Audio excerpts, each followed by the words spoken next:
Everybody, it is Freekbass and welcome to BASSTalk with Freekbass. If this is your first time here, hello. I'm here every Wednesday night live at 9 p.m. Eastern time. So if you're watching live, hello, I'm glad you're here. If you're watching on one of the rebroadcasts at a different time of your day or night, hello to you too as well. If you're watching on YouTube, please make sure you hit the subscribe button, give us a thumbs up if you're digging what you're doing. That really helps out a lot. And if you're watching over the Facebook page, of course, hit your share button, get this out to lots of folks, sign up for live notifications.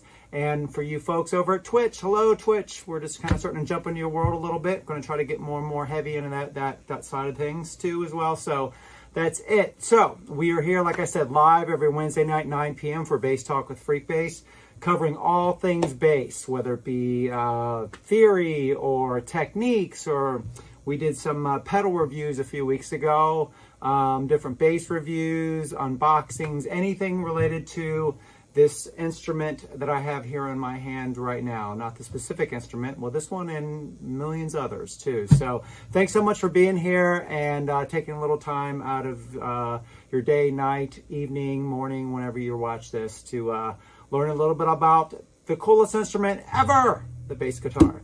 So tonight we are going to talk about Hammer Ons. Hammer Ons are something that are used quite a bit when creating bass lines, and a really cool way to give your bass lines some more flavor and tone, because they almost create their own tone. Now, Hammer Ons is such a wide word. It's like, it's almost like saying scales or some other kind of very wide technique, because there are so many different ways to do it, so many different ways to apply it, and so many different styles of music that it will fit into. So no matter what style of music you do, I'm sure there'll be some kind of calling that you can use Hammer Ons as a bass player.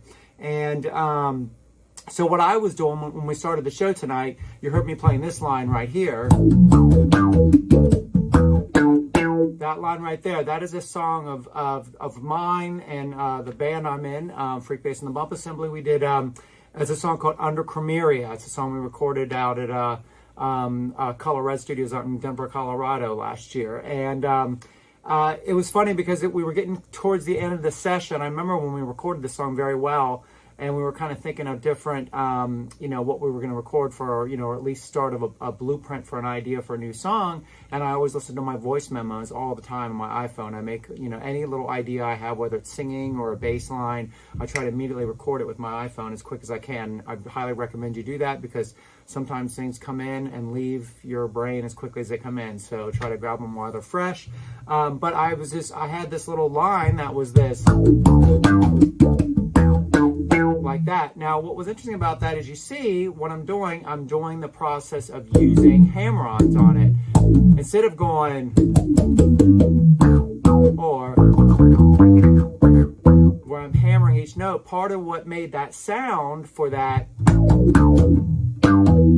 especially that one coming back, we'll talk about in a second, but it was the idea of I'm not striking every single note. And that's what Hammer Ons are about. It's about playing the note on your fretboard, but with not striking, whether you're thumping or you're playing finger style. I mean, I could play this bass line finger style too, but I just like the way this particular one sounded good thumping for it, which is a whole other technique, and we'll talk about that more as we go on too. So the gist with Hammer Ons, Hammer Ons in my mind, that you don't want the listener and or the other musicians to necessarily know you're doing it hammer on. And what I mean by that is you don't want that second note, the note that you're hammering, to be weaker in punch and tone and sound as the note that you are initially coming down on. So, like, in other words, you don't want to have, like, when I come down, I'm playing from 5 to 7, which is A to B on my E string. You don't want, like, that B to not be, you want to be weaker than that A is, which means you want to come down heavy on that note. Now, between 5 and 7, I could use my 1 and 3 easily. My hands are plenty big enough to do that. But personally, I go in this position, I go from my first to my fourth finger, even though it's only 2 frets, right? Because for a hammer-on especially, it's almost kind of like you can almost like have these all one finger, and it gives you more strength, or just more kind of thump when you come down on that note. Like that. So you see, I'm just striking, you know, for those of you who don't know anything what a hammer-on is, I'm just thumping the E string on that 5th fret, but I'm not hitting it again when I come to that second note, which is the 7th note. Like that. And again, it has a different kind of sound than just going, hitting twice. It just has a different kind of flavor and tone, and that's what I like about it, you know. And so what I suggest doing, a really good simple exercise to get started, if you've never done hammer-ons, or if you've been playing hammer-ons for a long time and you want to kind of build up both your finger strength and also the tonal quality of your hammer-ons, is just, you know, just like I'm doing on this song under Chromaria of ours, is to just, you know, you can start anywhere on your neck, but 5 is always a good little starting point, just because it's not, frets aren't too wide down here, or they're not too small like up here. And just literally go, you can thump it or you can finger style it, doesn't matter which style you use. Go from 5 to 7 and just come down, you know, go like this, and then you come down on that next note. And you're going to do that across all 4 strings. See, I'm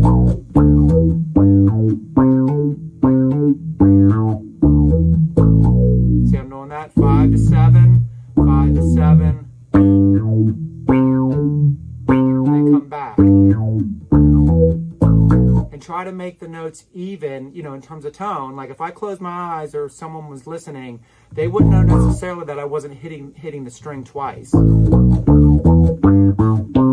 not doing that, of course. It's, I'm only hitting the notes. Or if you're thumping it,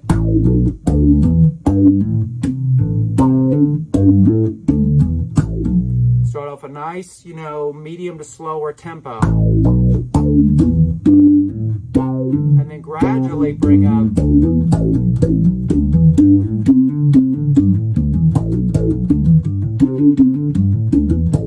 like that. And it's a really good way to get started. And again, if the frets feel too big here, you're just starting out, just move up to, like, say, the 10th or the 12th fret. And you know, again, even then I'm all the way, look how, I mean, these frets are pretty small here, right? Yeah, I could easily go, I could almost do this between my first and second finger if I wanted to, but I am going between my first and my fourth. For me,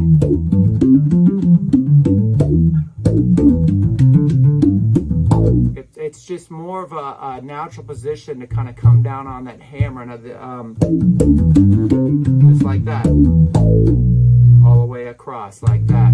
Very nice and strong. And of course, you want to make that for sure, that first note of course, make sure that's real dominant too there as well. So anywhere you want to start on the neck between 2 frets, I think is a good starting point. Now, another thing that you can do, like this bass line I was playing, the under Chromaria bass line, you see, I'm actually doing it between 2 strings here. I'm actually plucking the 5th fret on the D string, and then without nothing to do with my right hand at all, I'm coming back to the 7th fret on the A string.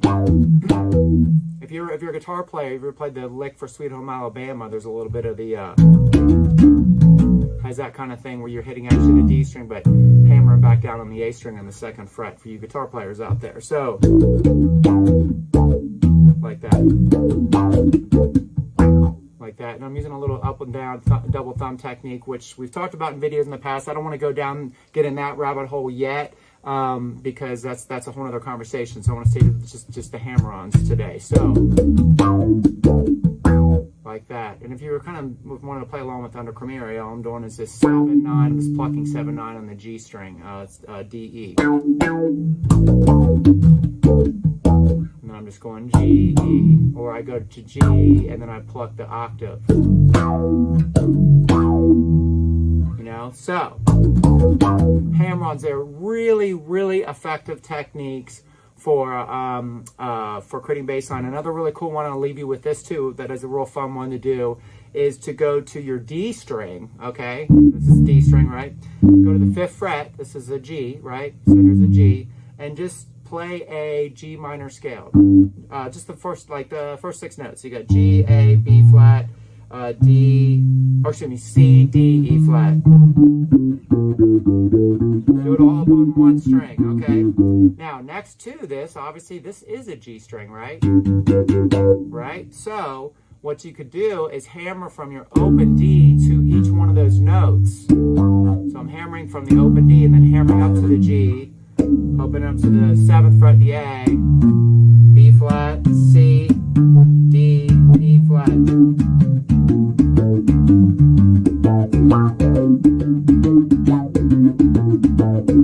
Making sure those notes are done. Then, what's cool is you add in the open G. That's the key we're in, right? You can pluck that and you add that into the...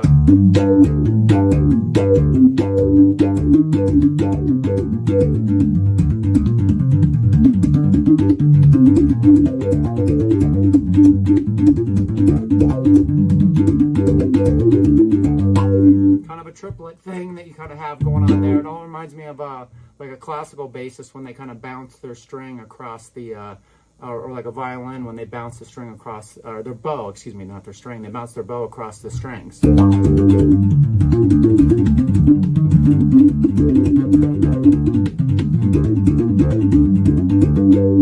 that's kind of a nice little fun thing to do too as well. And it also works getting those hammers from that open string like that all the way across. So it's 2 ways to approach it, but I think starting off on the 2 fret thing is the best way to get going.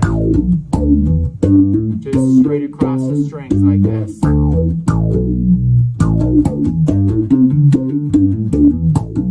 then you add a little groove to it like I did on under Chromaria.